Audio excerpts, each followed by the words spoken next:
A tired waitress from work enters the wrong apartment, unaware it belongs to the most dangerous mafia boss in the city. Before the good stuff, and honey, it gets good. Like this video and subscribe. We're becoming the romance community on YouTube. Thousands of us, gathering for the best stories and all the drama. Join us. The smell of stale beer and burnt grease clung to Ella Morrison's uniform like a second skin. 22 years old, and she could already feel her youth draining away, one double shift at a time. Her feet screamed with every step up the stairs of the Riverside apartments. Stupid elevator was broken again, and all she wanted was to collapse into bed and forget this day ever happened. Floor 12. Finally. She fumbled with her keys, exhaustion making her clumsy. The key slid into the lock, turned smoothly. Too smoothly, actually, but her brain was too fried to notice. She pushed the door open and stepped into darkness. Wrong darkness. Her apartment didn't smell like expensive cologne and leather. Her apartment didn't have that thick, heavy silence that made the air feel like it was holding its breath. And her apartment definitely didn't have a man sitting in a chair by the window, perfectly still, watching her with eyes that could cut glass. Time stopped. Ella's hand froze on the light switch. The man didn't move, didn't even blink, just stared at her with an intensity that made her skin prickle. He was younger than she'd expect for someone who radiated that much danger, maybe late 20s, dark hair, expensive suit that probably cost more than her car, and a face that would have been beautiful if it wasn't currently promising death. Wrong apartment, she whispered, but her feet wouldn't move. Clearly, he said. His voice was silk wrapped around steel, smooth, controlled, terrifying. The question is whether you're spectacularly stupid or spectacularly unlucky. Behind him, through the floor-to-ceiling windows, the city lights twinkled like they didn't know someone was about to die. Her, probably. She was about to die. This was it. 22 years of life ending because she was too damn tired to check the apartment number. But then something shifted in his expression. His eyes, ice blue she could see now, traveled from her face down to her grease-stained uniform, her worn sneakers, back up to her exhausted face, really looked at her, and something in that gaze changed. Not softened, this man didn't soften, but recalculated. "You're not who I'm expecting," he said. And was that relief in his voice? "I'm nobody," Ella managed. "Just a waitress who got off a 12-hour shift and walked into the wrong door. I'm sorry. I'll just—" A phone buzzed. His phone. He glanced at it and his jaw tightened. When he looked back at her, something dangerous flickered in his eyes. "You picked a hell of a night to make a mistake, sweetheart." Outside, she heard footsteps in the hallway. Heavy footsteps. Multiple sets. Coming closer. The man stood, 6'2" of lethal grace. "How attached are you to living?" Before she could answer, the footsteps stopped. Right outside the door she'd left open behind her. The man smiled. It wasn't a nice smile. "Don't scream. Don't run. Don't do anything stupid." He pulled a gun from inside his jacket, smooth as breathing. "And maybe we both survived the next 5 minutes." The doorknob turned, and Ella Morrison realized that her boring, exhausting life had just become very, very complicated. "Now, honey, let me tell you something about Dominic Castellano." The man had survived 3 assassination attempts, a federal investigation, and his mother's relentless matchmaking. He didn't get rattled. But this tired waitress stumbling into his apartment 30 seconds before a meeting with the Volkov brothers? This was a problem with big brown eyes and the kind of face that made men stupid. "Focus, Dom." "Closet," he hissed at her. "Now." To her credit, the girl moved fast, smart. She might actually survive this. He positioned himself by the window, gun ready but hidden, as the door swung open wider. Viktor Volkov entered first. 6'4" of Russian muscle and bad intentions. His brother Alexei followed, smaller but meaner, with eyes like a shark. They stopped when they saw Dom standing there, alone, casual as Sunday morning. "Castellano," Viktor rumbled. His accent was thick as fog. "You keep us waiting. My building, my schedule." Dom gestured to the chairs. "Sit, let's talk business." He could feel the girl's presence in the closet like a held breath. 10 feet away. If the Volkovs suspected anything, if they searched, this meeting would end in blood. Probably hers. Possibly his. Definitely somebody's. Victor's eyes swept the apartment, paused on the open door. You always leave doors open during business meetings? Building maintenance is shit, Dom said smoothly. Lock sticks. I was airing the place out. He moved to the bar cart, deliberately turning his back on them. Power move. Show no fear. Vodka? The brothers exchanged a glance.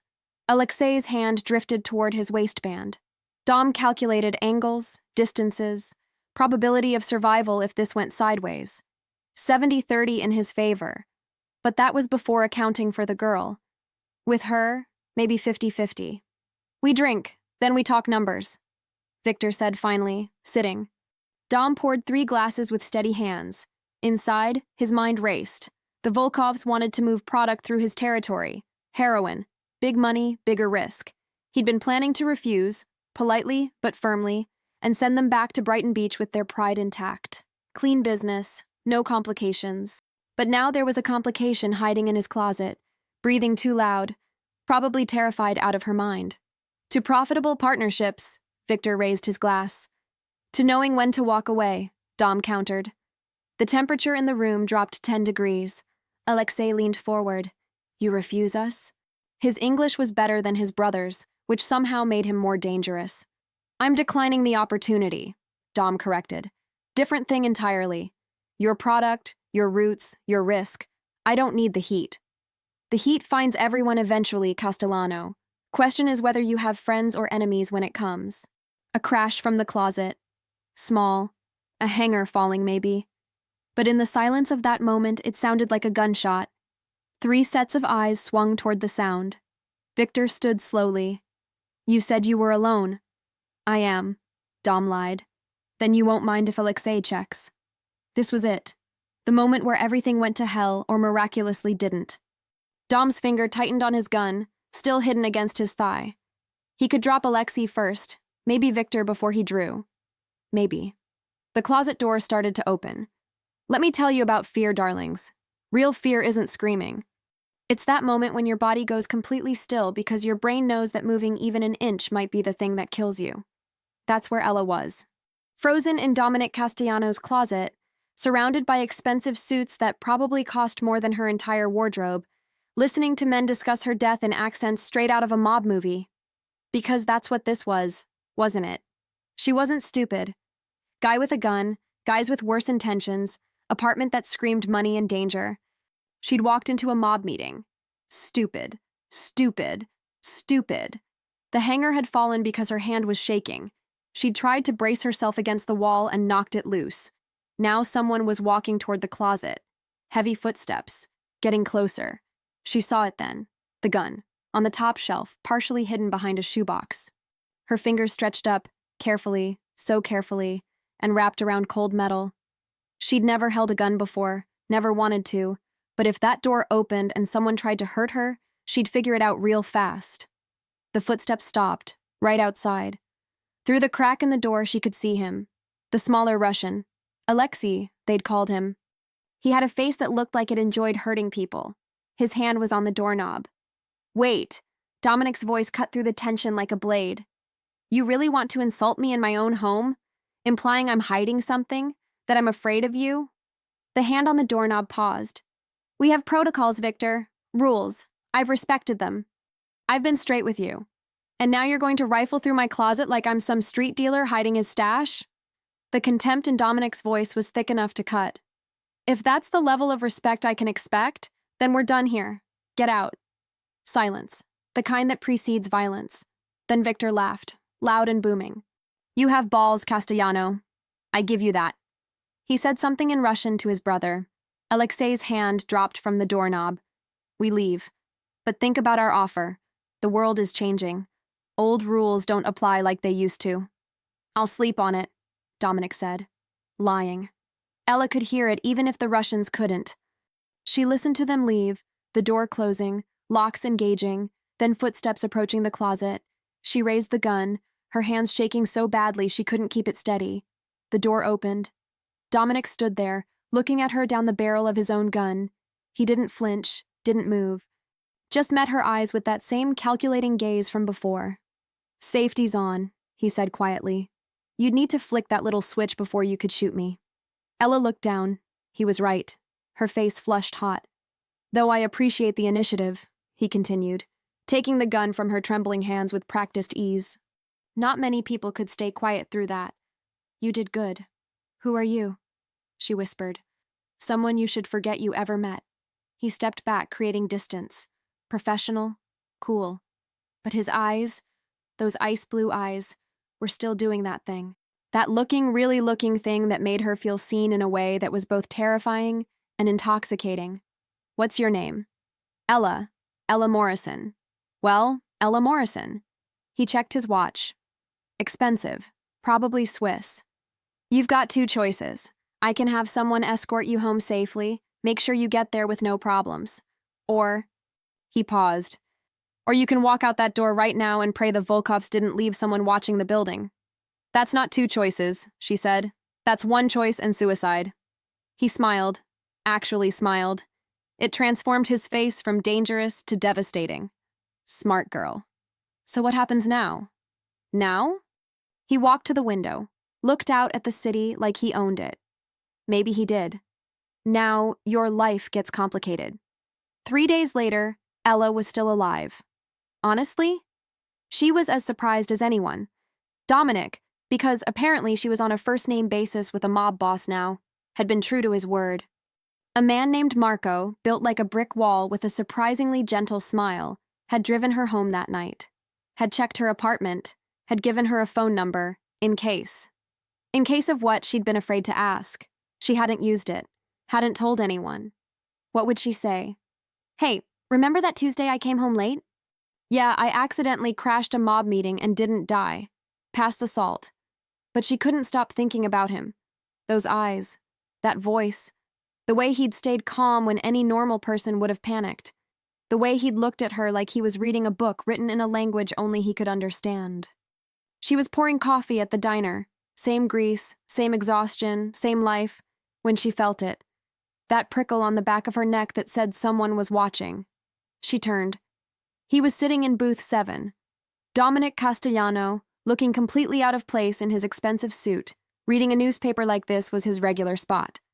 Like he belonged in her world instead of whatever dangerous universe he actually inhabited. Their eyes met. He didn't smile, just gave a tiny nod. Her hands shook as she walked over, coffee pot clutched like a weapon. Or a shield.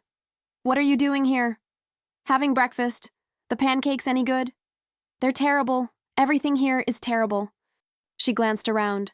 Her manager was watching. You shouldn't be here. Probably not, he agreed.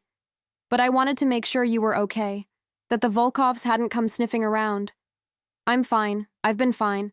I haven't told anyone anything. I know. He folded the newspaper. I've had someone watching you, just in case. The coffee pot nearly slipped from her fingers. You've been having me watched? Protected, he corrected. There's a difference. That's insane. That's stalking. That's making sure an innocent girl doesn't get killed because she stumbled into the wrong apartment at the wrong time. His voice was low, intense. The Volkovs are dangerous, Ella. They don't leave loose ends. If they thought for 1 second that you saw something, heard something. But I didn't! I hid in a closet! You know their faces now. You know mine. You know we were meeting. That's enough. He leaned back, and God help her, even sitting in a dingy diner booth, he looked like royalty. I'm handling it, but I need you to be smart. Don't change your routine. Don't tell anyone. Don't do anything that draws attention. Ella's laugh was bitter. My life is so boring that even I don't pay attention to it. Trust me, nobody's watching. Something flickered in his expression. Not pity. Something else. Understanding, maybe. That waitress uniform. You wear it well, but you hate it. The way your shoulders tense when customers snap their fingers. The way you count tips with this expression like you're calculating exactly how many more shifts until you can afford to leave. He tilted his head. I see you, Ella Morrison, more than you think. Her breath caught. Nobody saw her. She was invisible. Background noise. The girl who brought the coffee and cleaned up other people's messes. I have to get back to work, she managed. One more thing. He pulled out a card. Heavy stock. Expensive. Just a phone number, no name. That phone Marco gave you? Use it. Anytime. For anything. I'm serious. I don't need— Yes, you do. He stood, dropped $200 bills on the table for a cup of coffee he hadn't touched. Whether you want to admit it or not, Ella, you're in my world now. And in my world, you need someone watching your back. He walked out, just like that. Left her standing there with a coffee pot in one hand and $200 in the other, her entire life suddenly tilted on an axis she didn't understand. Her manager appeared at her elbow. Who was that? Nobody, Ella lied. Just a customer. But as she watched his black Mercedes pull away from the curb, she knew that was the biggest lie of all. Dominic Castellano wasn't nobody, and somehow, impossibly, he'd decided that she wasn't nobody either. That should have scared her. The terrifying part? It didn't. Here's what nobody tells you about danger, sweethearts. Sometimes it doesn't come with warning labels. Sometimes it comes in expensive suits and looks at you like you matter. Sometimes the most dangerous thing isn't the gun or the Russians or the mob meeting. Sometimes it's the way your heart starts beating faster when a certain phone rings. 5 days after the diner, Ella's new phone buzzed at 2 a.m. She'd been staring at it for an hour, unable to sleep, unable to stop replaying every conversation, every look, every moment that didn't make sense. Unknown number. But she knew. Somehow, she knew. Hello? There's a car outside your building. Dominic's voice, low, urgent. Marco's driving. Get in it. Now. What? Why? What's happening? Alexei Volkov was found dead tonight, shot twice in the head. Professional hit. Her blood went cold. What does that have to do with me? Everything. Victor thinks I did it. He's wrong, but he's not thinking clearly right now. He's tearing apart the city looking for leverage against me. And you, Ella? His voice softened just slightly. You're leverage, so get in the damn car. She was already moving, pulling on jeans, grabbing her jacket. Where are we going? Somewhere safe. Don't bring anything you can't carry. We might be gone a while. The line went dead. Ella stood in her tiny apartment, the one she'd lived in for 3 years, the one with the broken blinds and the neighbor who played saxophone at 3 a.m., and realized she was about to walk away from her entire life.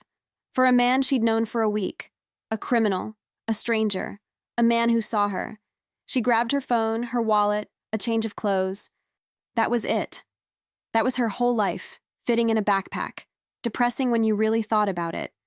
Marco was waiting exactly where Dominic said he'd be. Big black SUV, windows tinted, engine running.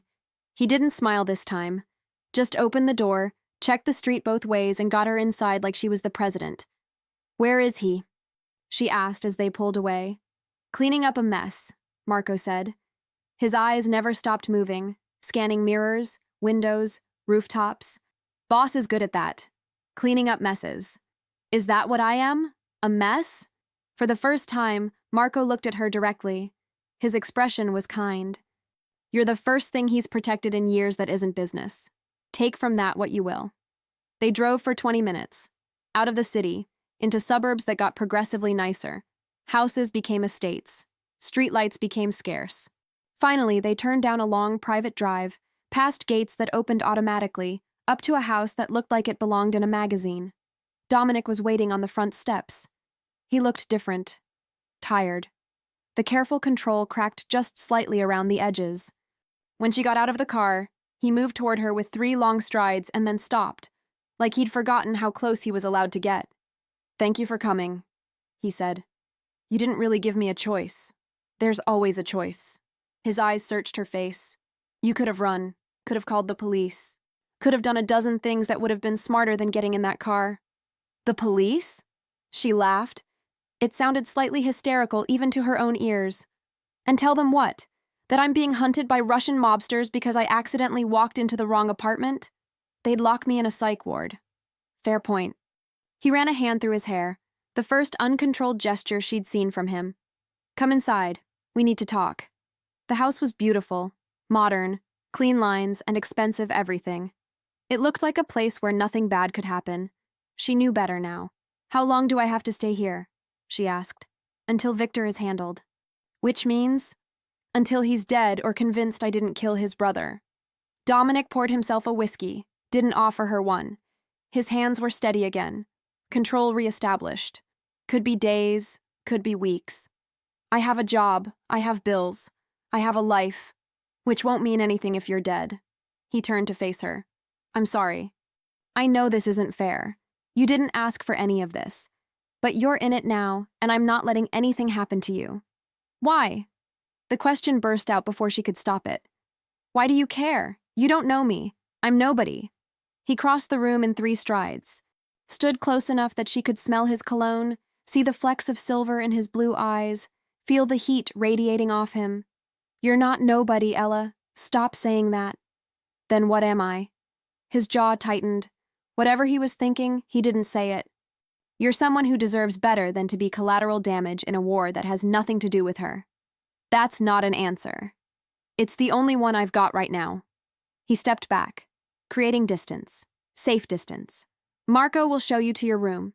There's clothes in the closet, should fit, food in the kitchen, gym downstairs, pool out back. Make yourself comfortable. I'm a prisoner. You're a guest who can't leave, a guest who's alive. His voice hardened. In my world, Ella, that's a gift. Try to remember that. He walked out, leaving her standing in a mansion that felt like a very beautiful cage, wondering how the hell her boring, exhausting life had become this. 3 days in Dominic Castellano's house taught Ella Morrison several things. 1, rich people had really comfortable beds. 2, having someone cook for you was dangerously addictive. 3, watching Dominic move through his world was like watching a shark swim. Beautiful, efficient, and absolutely deadly. He worked from home while she was there. Phone calls in Italian, Russian, sometimes languages she couldn't identify. He never raised his voice. Never had to. People jumped when he said jump, and they didn't ask how high. They already knew. But late at night, when he thought she was asleep, she'd hear him in the library, pacing, talking to himself in a voice that sounded almost human, almost vulnerable, almost like a 29-year-old man carrying weight that would crush most people. It was stupid to care, dangerous to feel anything. He was a criminal. He'd killed people. She was sure of it, even if he'd never said it. He lived in a world of violence and money and power, and she was a waitress from a 1-bedroom apartment who thought a $50 tip was winning the lottery. They had nothing in common. Except late one night, she found him in the library, surrounded by papers, looking more exhausted than she'd ever seen him. And before she could stop herself, before sanity could intervene, she'd walked in and sat down across from him. Can't sleep? He asked. Can you? Sleep is for people with clear consciences. He smiled, but it didn't reach his eyes. I haven't slept well since I was 14. What happened when you were 14? Life. He set down his pen, really looked at her. That look that made her feel dissected and seen and terrified all at once. You should go back to bed, Ella. Should. But I'm not going to. She pulled her knees up to her chest. Tell me something real. Not mob boss. Not the guy who scares Russians. Just Dominic. He was quiet for so long she thought he wouldn't answer. Then, I never wanted this. Any of it. I wanted to be an architect, design buildings that would outlive me, create something beautiful instead of managing something ugly. His laugh was bitter. But my father died when I was 16, and someone had to take over. Someone had to keep the family together. So here I am, 15 years later, exactly where I never wanted to be. You could walk away. No, I couldn't. That's not how this works. He stood, moved to the window. In my world, you don't retire. You don't get a gold watch and a pension. You're in until you're dead, or until someone kills you. Those are the only 2 exits. That's a terrible life. It's the life I have. He turned back to her. What about you? What did you want to be before life got in the way? No one had asked her that in years. A photographer, travel the world, capture moments that matter, tell stories through pictures. She shrugged. Stupid dream for a girl with no money and no connections. It's not stupid. He moved closer. Not threatening. Something else. Show me. What? Your photos. You still take them, don't you? I saw the camera in your bag. She'd forgotten about that. Her old Nikon, held together with tape and hope. They're not very good. Show me anyway. So she did. Pulled out her phone, her real phone, not the burner he'd given her, and showed him the pictures she took walking to work. Sunrise over the city, a homeless man feeding pigeons, a kid's chalk drawing after the rain, moments nobody else noticed. He studied each one, really studied them. You see beauty in ordinary things. That's rare. Or I'm just easily impressed. Or you're exactly what this world needs more of. His voice had gone soft, dangerous in a completely different way. Someone who still sees light in the darkness. The air between them changed, charged, electric. Ella's heart was hammering so hard she was sure he could hear it. This was wrong. Insane. He was a mob boss. She was a waitress. This couldn't, shouldn't, wouldn't. His phone rang. Sharp. Urgent. The moment shattered. He answered, his expression going cold and hard in an instant. When? Pause. Where? Another pause. I'm on my way. He hung up, looked at her with something that might have been regret. They found who killed Alexei. It wasn't me, but Victor's not convinced. He's demanded a meeting. Tonight. Neutral ground. Is that good? It means either we settle this peacefully, or everyone in that meeting dies trying. He grabbed his jacket. Marco stays here with you. Don't leave this house. Don't answer the door. Don't do anything stupid. Dominic. She stood. Be careful. He stopped at the door, turned back. For just a second, his mask slipped, and she saw something raw underneath. If something happens to me tonight, Marco has instructions, money, a new identity, a way out. You'll be safe. I don't want money. I want... She stopped. Because finishing that sentence would be the stupidest thing she'd ever done. What do you want, Ella? Everything.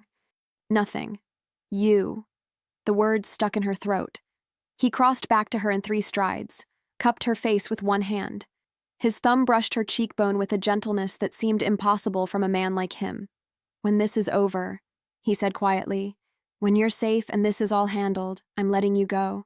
Back to your life, your dreams, everything you should have.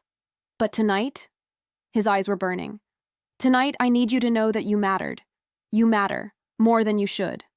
Then he was gone, out the door, into the night, toward a meeting that might be a peace talk or a massacre.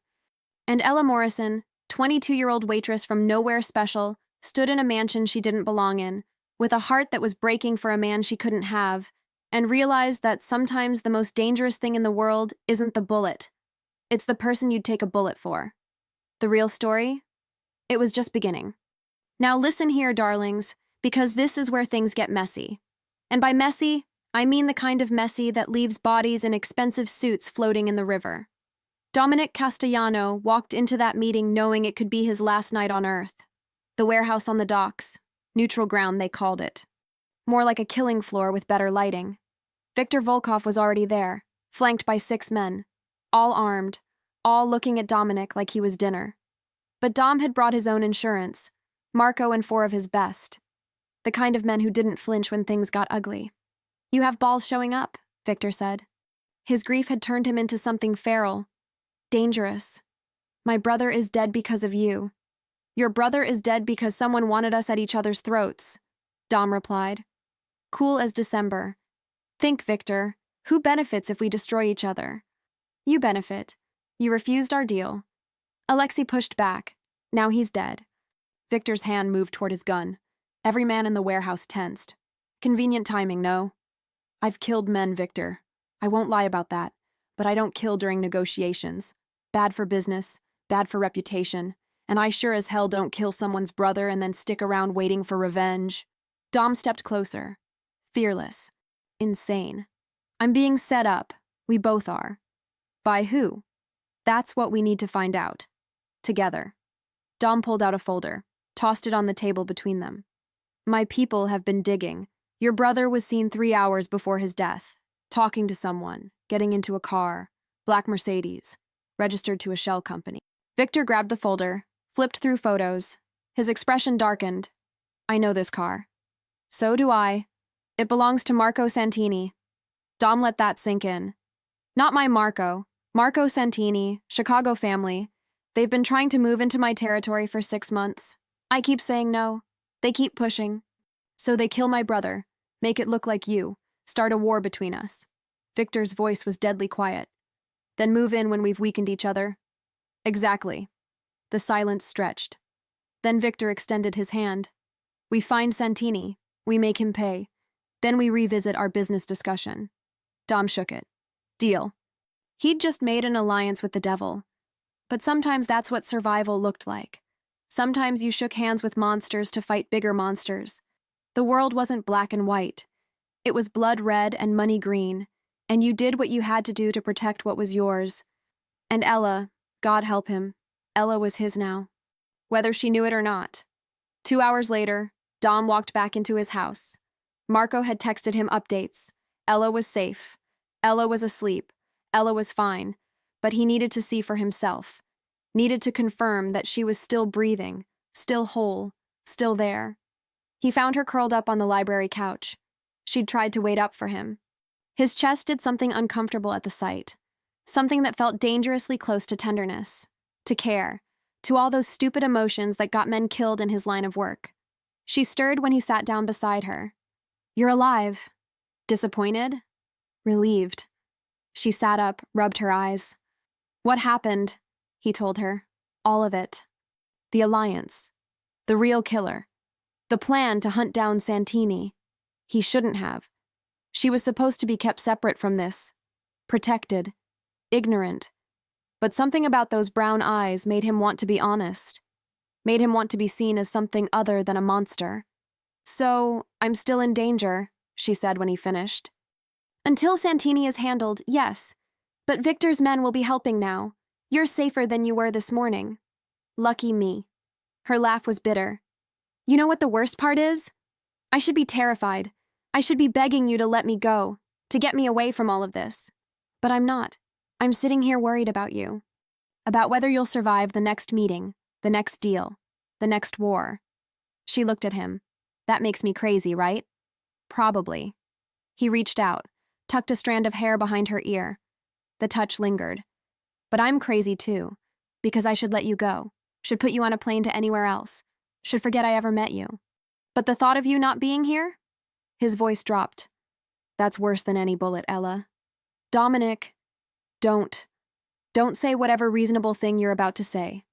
Don't remind me of all the reasons this is impossible. He stood, put distance between them before he did something stupid. Get some sleep. Tomorrow we start planning how to end this. But as he walked away, he heard her whisper, What if I don't want it to end? He pretended not to hear, because if he acknowledged those words, if he let himself feel what they made him feel, he'd cross a line he could never uncross. And Ella Morrison deserved better than a man who'd crossed every other line already. 3 days of planning. 3 days of watching Dominic transform from the vulnerable man in the library to the cold strategist who orchestrated violence like a symphony. Ella should have been repulsed. Should have been counting the hours until she could escape back to her normal, boring, safe life. Instead, she found herself memorizing the way he took his coffee. Black, 2 sugars. The way he rubbed his jaw when he was thinking. The way his eyes softened, just for a second, every time they landed on her. Stupid girl, falling for a mob boss. That's what her mother would say. If her mother was still alive, if she'd stuck around long enough to give relationship advice. But she'd OD'd when Ella was 16, leaving her daughter to figure out life alone. Maybe that's why Dominic's protection felt so intoxicating. Someone finally choosing her, someone finally seeing her as worth saving.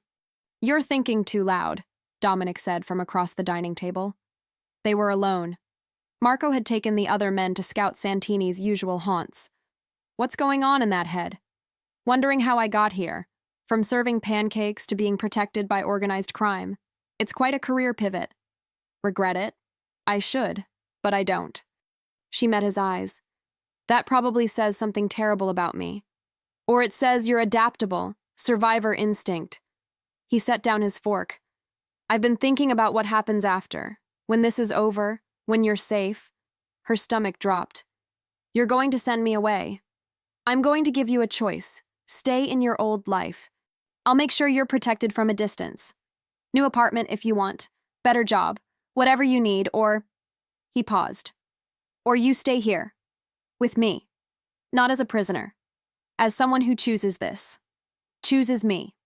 That's not a real choice, Dominic. One option is safe and boring. The other is dangerous and what? And everything I never knew I wanted. The words escaped before she could stop them. You scare me. This world scares me. But the thought of going back to that life, pretending none of this happened, never seeing you again, that terrifies me more. He was around the table before she could blink, pulled her up from her chair. His hands framed her face with a gentleness that contradicted everything he was. I can't promise you safety. I can't promise you normal.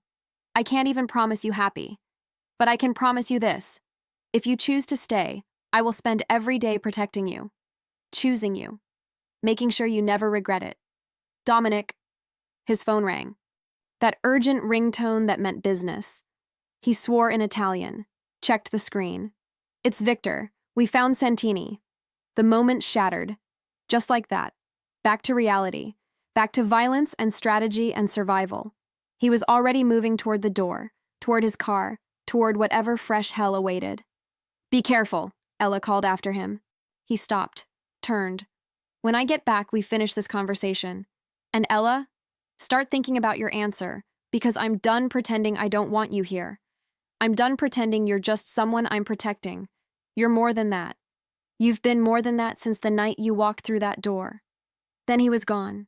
And Ella was left standing in a mansion that felt like home, realizing that somewhere between fear and fascination, between danger and devotion, she'd fallen completely, stupidly, irrevocably in love with a man who killed people for a living. Her phone buzzed. Her old phone, the one she hadn't checked in days. A text from her former coworker, Jenny. Girl, where are you? Manager is pissed, said you're fired if you don't call back. Ella stared at the message. That life felt like it belonged to someone else. Another Ella.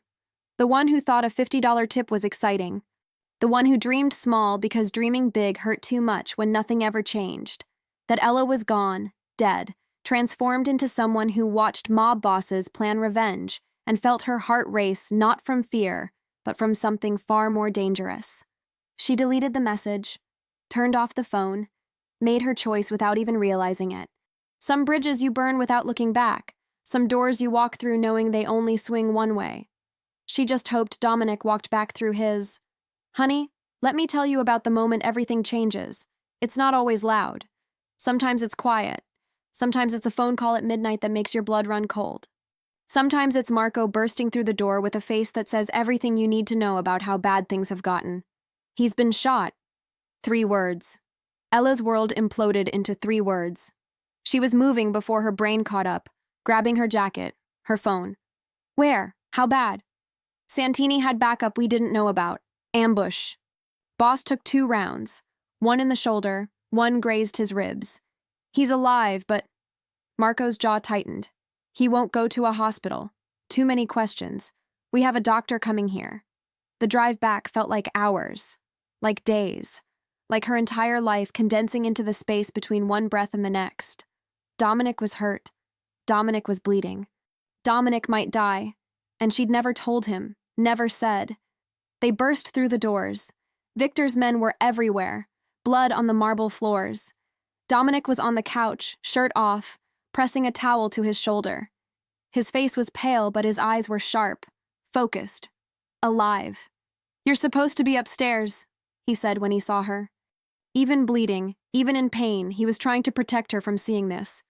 Shut up.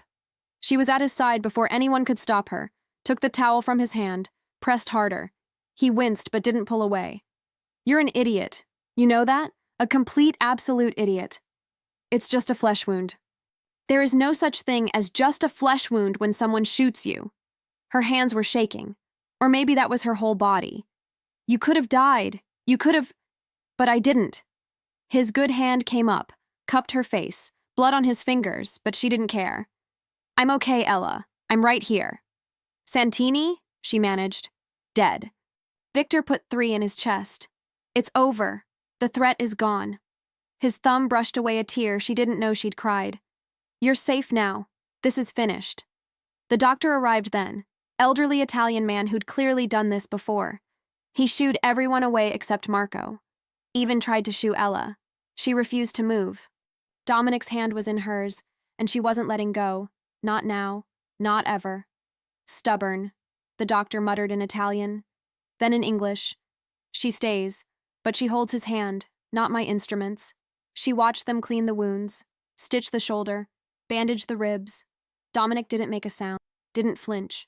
Just kept his eyes on her like she was the only thing keeping him anchored to the world. Like she mattered more than the pain. More than anything. 2 weeks rest, the doctor ordered when he finished. No strenuous activity, no stress, no... He looked at Dominic's expression. No, you won't listen. You never listen. But I tell you anyway.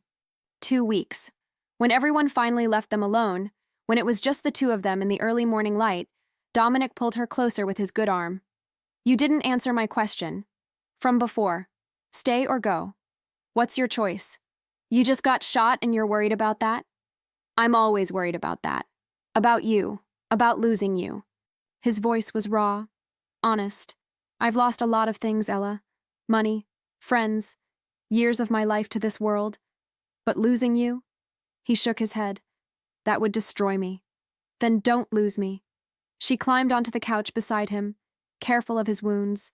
Careful of everything except her heart, which she was giving away freely, recklessly, completely. I'm staying. I choose you. I choose this. All of it. Even knowing what I am, what I do. Especially knowing that.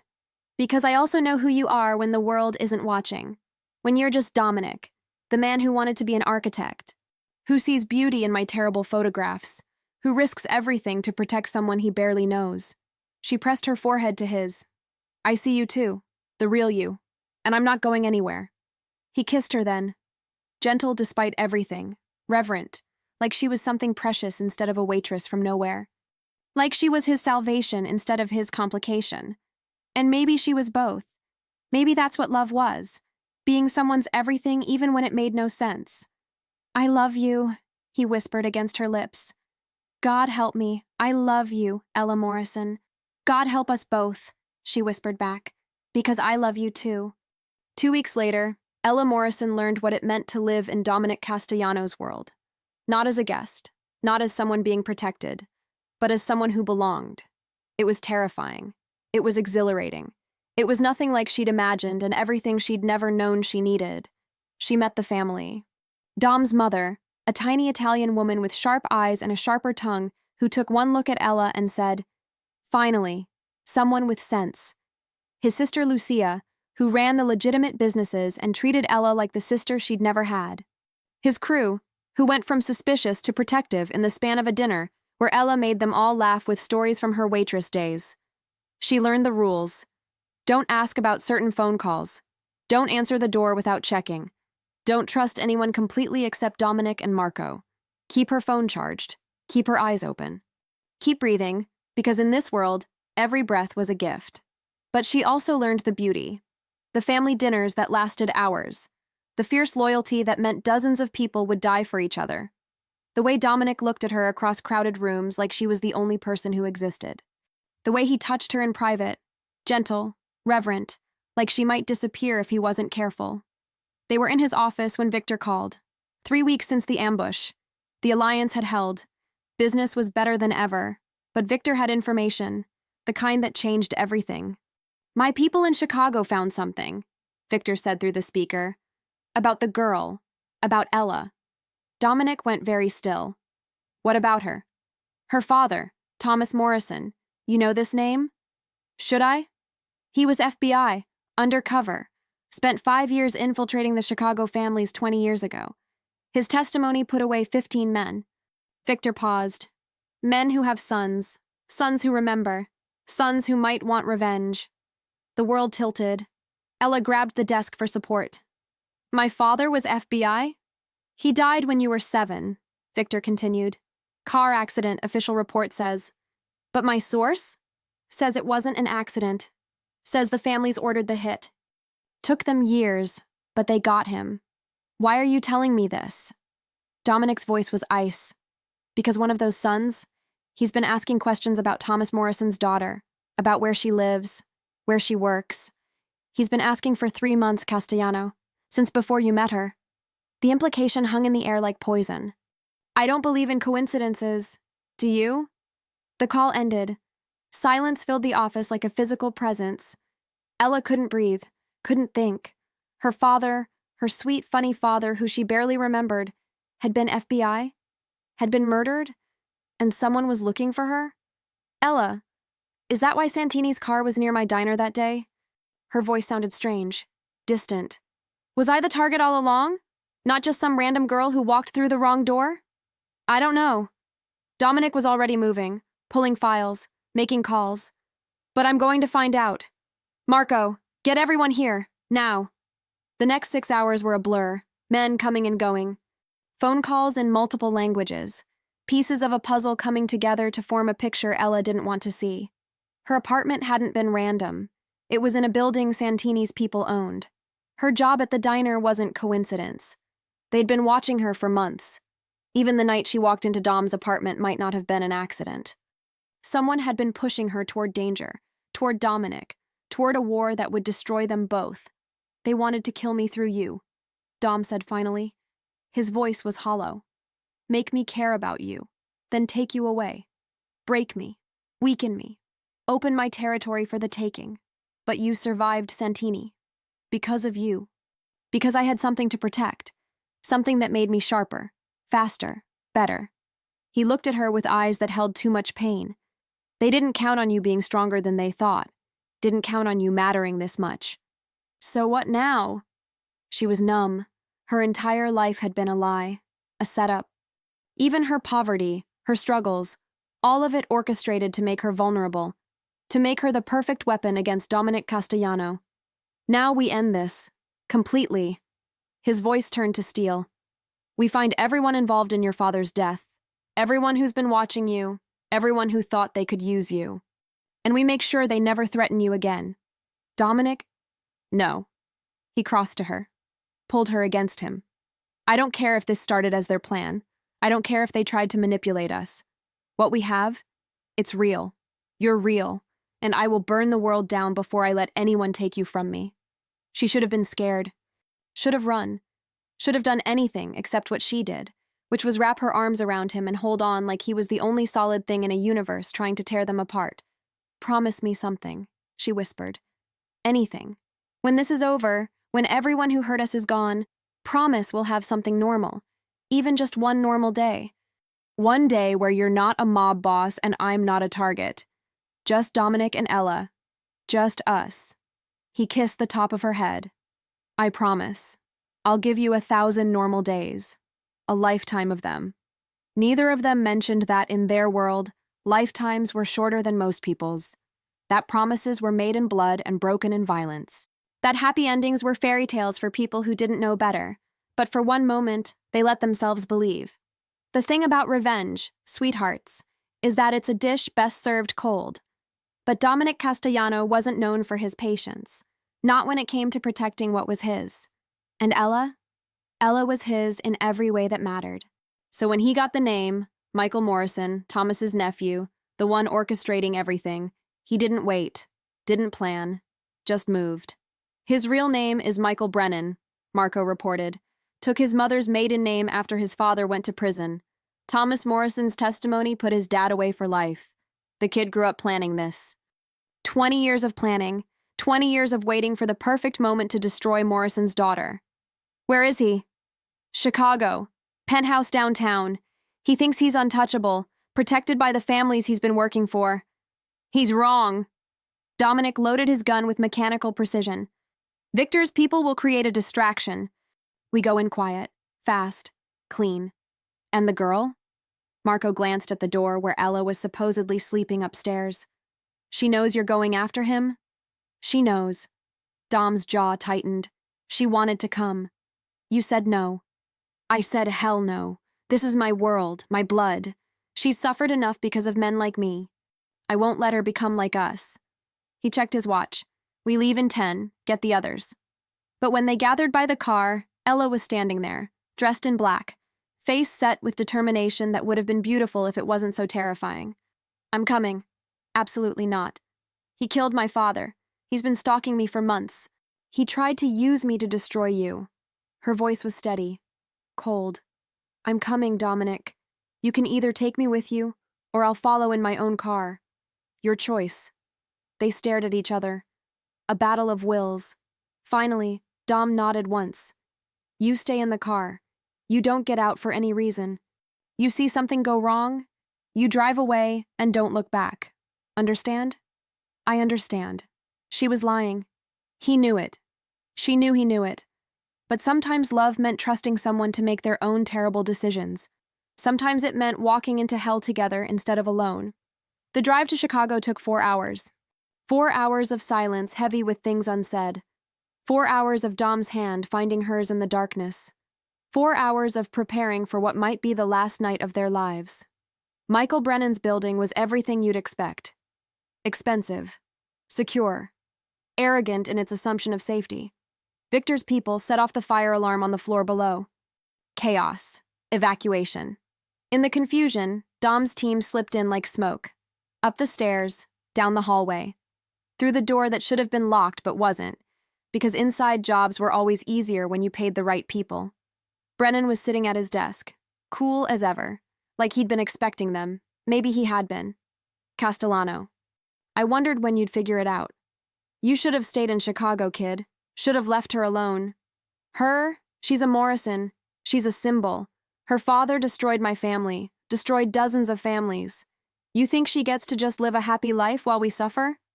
Brennan's smile was vicious. I gave her to you, made you care. Now I get to take her away. Fair trade. Except she's not yours to take. Isn't she? I've controlled every aspect of her life for months. Where she lives, where she works. Even that night she walked into your apartment. You think that was accident? I had Santini's people drug her coffee, just enough to make her disoriented. Enough to make her walk through the wrong door at exactly the right time. He laughed. She's my creation, Castellano, my weapon, my revenge. Something inside Dominic snapped. The careful control, the measured violence, all of it shattered in the face of a truth too cruel to bear. Ella hadn't just stumbled into his life, she'd been pushed, drugged, manipulated. Every moment they'd shared had been orchestrated by a man who wanted to destroy them both. He raised his gun. Wait. Ella's voice. She was standing in the doorway. She'd left the car. Of course she had. I want to hear him say it. Say you killed my father. I didn't kill him. I was 8 years old. Brennan stood. But I helped plan it. Helped find him. Helped make sure the brake line was cut just right so it looked like an accident. And I'd do it again. I'd do it 1,000 times. Then you understand, Ella said quietly, why I have to do this. She pulled out a gun. Dom's spare, the one he kept in the car. She raised it with hands that didn't shake. Aimed at the man who'd destroyed her father, who'd controlled her life, who'd tried to turn her into a weapon. Ella, don't... Dom started. She fired. 3 shots. Center mass. Professional. Clean. Michael Brennan dropped without a sound. The silence that followed was deafening. Ella lowered the gun, stared at what she'd done, at the line she'd just crossed, at the person she'd just become. He was right. I am a weapon. Just not his. Ella. I'm not sorry. She looked at Dom with eyes that were dry but destroyed. I'm not sorry, and that should terrify me. But it doesn't. I just feel free. They left Chicago before the police arrived. Victor's people would handle cleanup, would make sure no evidence pointed to them, would ensure this night became another unsolved mystery in a city full of them. By dawn, they were back home, back to the mansion, back to a life that was forever changed. Ella stood in the shower for an hour, washing away blood that wasn't there, washing away the innocence she'd lost. When she finally came out, Dominic was waiting. He didn't ask if she was okay, didn't offer platitudes, just held her while she didn't cry, while she processed what it meant to kill someone, what it meant to become exactly what she'd feared. I'm like you now, she whispered against his chest. I've crossed the line. No. His voice was fierce. You protected yourself. Protected us. That's not the same as what I do. Isn't it? He had no answer, because maybe it was. Maybe that was the truth of their world. Everyone was a killer eventually. Everyone crossed lines they swore they never would. Everyone became what they had to be to survive. But as the sun rose over a city that didn't know how close it had come to war, Dominic Castellano held the woman he loved and made a silent vow. He'd protect her from everything, including herself, including the darkness she'd just discovered inside her own soul, even if it destroyed him. 6 months later, Ella Morrison stood in front of a mirror and barely recognized herself. The girl who'd walked into the wrong apartment was gone. Dead, transformed into someone harder, sharper, someone who could smile at family dinners and know exactly where Dominic kept his guns. Someone who could photograph a sunset and plan an escape route in the same breath. She'd quit the diner officially, didn't need the money anymore. Dominic had made sure she never needed anything again. But she'd kept the camera, started a legitimate business, photography for weddings, events, families. A cover maybe, but also something real. Something that kept her connected to the girl she used to be. You ready? Dominic appeared in the doorway. Beautiful in a tuxedo. Dangerous even in formal wear. Everyone's waiting. Today was their engagement party. Nothing official, nothing legal, couldn't be in their world, but a celebration nonetheless. A declaration that they'd survived everything thrown at them and come out stronger. Together. I'm ready. She turned from the mirror, took his hand, let him lead her downstairs to a ballroom full of family, both blood and chosen. Victor was there with his new wife, Marco with his kids, Dominic's mother and sister. Dozens of people who'd become her people, her protection, her world. Speech! Someone called. Glasses clinked. Eyes turned to them. Dominic squeezed her hand, took the microphone. 6 months ago, a tired waitress walked through the wrong door and changed my life forever. She should have run, should have never looked back, but she stayed. She chose this, chose me. And every day since, she's made me want to be better than I am. His eyes found hers. I can't promise you normal, Ella Morrison. I can't promise you safe. But I promise you this. I will love you until my last breath. I will protect you against anything. And I will give you a life worth the risks you've taken. The room erupted in applause, but Ella barely heard it. She was too busy memorizing this moment, this feeling, this impossible, beautiful, dangerous life she'd chosen. Because that's what it was, a choice. Every day she chose to stay, chose to love a man who killed for a living, chose to become someone who could kill when necessary, chose to live in a world where happy endings weren't guaranteed, but had to be fought for, bled for, protected with everything you had. Later, when the party was over and they were alone in their bedroom, their room now, officially, Dominic pulled her close. Any regrets? Every day. She smiled against his shoulder. And none at all. That doesn't make sense. Nothing about us makes sense, but here we are. She pulled back to look at him. Really look at him. This man who'd seen her when she was invisible, who'd protected her when he should have walked away, who'd loved her despite every reason not to. You promised me one normal day, remember? I remember. Can we have it tomorrow? Just one day. No business, no danger, no world trying to tear us apart. Just us. Just us, he agreed. They both knew it was a lie. There was no such thing as normal in their world. No such thing as safe. But sometimes lies were kinder than truth. Sometimes you had to pretend that happy endings existed. That love could conquer violence. That a waitress and a mob boss could have something real. And maybe they did. Maybe that was the biggest surprise of all. That in the darkness, in the danger, in the impossibility of it all, they'd found something true. Something worth fighting for. Something worth the risks. Ella Morrison had walked through the wrong door 6 months ago, had stumbled into danger and darkness and a man who should have destroyed her. Instead, she'd found herself, found strength, found purpose, found love in the last place anyone would look for it. She'd crossed every line she swore she never would, had become someone she didn't recognize, had killed a man and not regretted it. She should have been broken, should have been destroyed, should have been anything except what she was, which was happy, genuinely, impossibly, dangerously happy. Because sometimes the wrong door is exactly the right one. Sometimes mistakes are actually destiny. Sometimes you have to walk through fire to find out what you're made of. And sometimes, just sometimes, the most dangerous man in the city turns out to be the safest place you've ever been. Dominic kissed her forehead. I love you, Ella Morrison. My beautiful, dangerous, perfect mistake. I love you too, Dominic Castellano. My salvation and my sin. Outside, the city stretched endlessly, full of danger, full of possibility, full of a future that wasn't guaranteed but was theirs to fight for. And tomorrow, they'd wake up and choose each other again. And the day after that. And the day after that. Until time or violence or fate decided otherwise. But tonight was theirs. Perfect and imperfect, Wrong and right, dangerous and safe, everything and nothing. Just like them.